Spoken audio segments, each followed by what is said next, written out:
जिन श्री मलुकदास जी के चरणाश्रित रहकर उनके टुकड़े खा रहे हैं, उन्होंने अपने स्थान के झाड़ूदार के रूप में हमें स्वीकार किया है।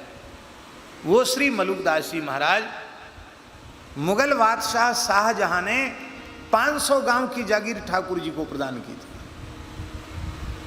आज भी वे ठाकुर जी हैं मलुक पीठ के। 500 गांव की जागीर पूरे देश में, हम जहां जहां घूमते हैं लोग कहते हैं मलुकदास जी का स्थान, यहाँ मलुकदास जी की जमीन। कहाँ झारखंड, कहाँ छत्तीसगढ़, कहाँ दुनिया में कहीं कहीं जहां गए,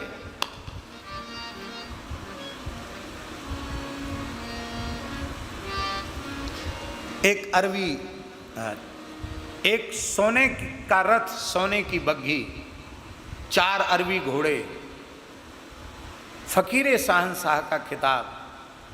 और ये बात तो पूज्य पहाड़ी बाबा महाराज बताते थे कि मैं बच्चापन में जब साधु बना तो मैंने अपनी आंखों से देखा, अंग्रेजी शासन था, मलुकदास जी का जो स्थान है, यहाँ जो आचार्य होते थे, महंत गद्दी के होते थे, और महाराज जी बताए थे कि मेरे सामने की बात है, उनके आदेश से फांसी माफ हो जाती थी, क्योंकि बादशाही हुक्म से उनको जजमेंट करने का, न्याय करने का अधिकार प्राप्त था।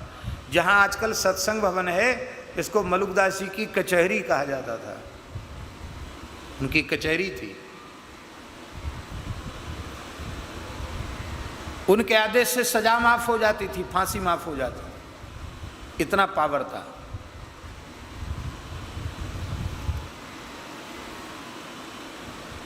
और एक संत थे हमारे यहाँ, बगल में ही रहते थे, गंगादास जी जानते हैं, और त्यागी जी और सब संत भी जानते हैं, श्री बलराम दास जी ब्रह्मचारी जी, सुदामा कुटी जो संत निवास है उसमें विराजते थे।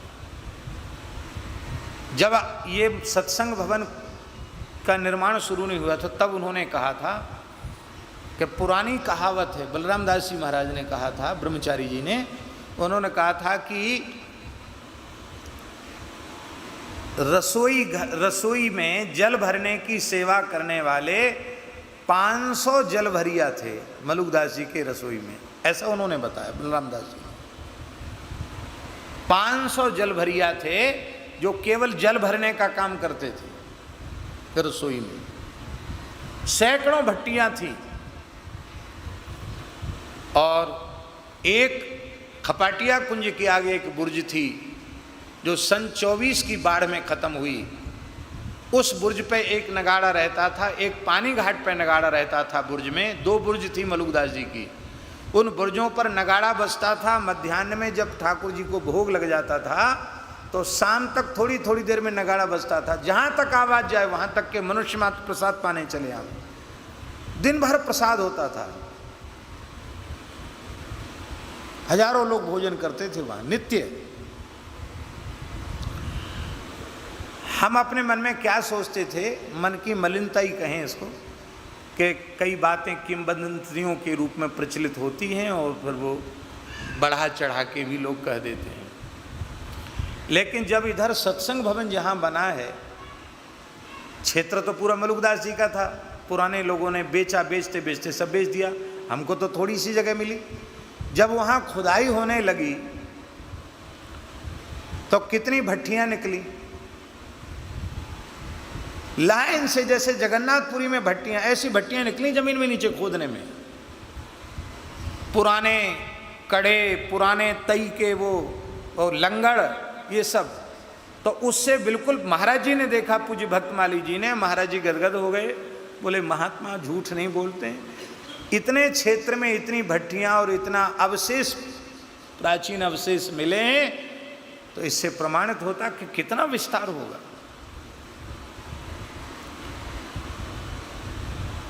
तो किसी जमाने में समृद्धि के चरम शिखर पर होगा वो। और जब हमको ठाकुर जी ने सेवा में स्वीकार किया है, उस समय समाधि भी बिखरी पड़ी थी, जीर्ण शीर्ण थी, और ठाकुर जी, मलुकदास जी के शिव्य ठाकुर जी, उनके श्रीअंग पर पोशाक, फटी पुरानी सी पोशाक, धन के लालच में पुराने लोगों ने सिंहासन तक खोद लिया था कि पुराना मंदिर है, शायद नीचे धन होगा। ठाकुर जी को भोग नहीं लगता था। उधर एक बाई रहती थी और कभी कभी भंडारा होता सुदामा कुटी में, तो वहाँ बड़े महाराज जी पहले इधर ही रहे थे काफ़ी समय पहले, जब शुरुआत में आए। उधर तो कुछ था ही नहीं, इधर रहे थे। तो कभी भंडारा होता तो वहाँ से पक्की सामग्री पहुँचाते थे किसी साधु के द्वारा कि वहाँ भोग लग जाए कभी कभी ठाकुर जी। ऐसी स्थिति थी। ये मंच से कहने की बातें नहीं है, पर हम आपसे पूछते हैं, किसी जमाने में जो इतना समृद्ध था, एक दिन उसकी क्या स्थिति हुई? अब श्री मलुकदास जी की कृपा से और फिर ठाकुर जी सो रहे थे, बाबा मलुकदास जी समाधि में सो रहे थे, अब जग के बैठे हैं, अब खूब प्रकाश कर रहे हैं। अब समाधि से वे जागृत हैं।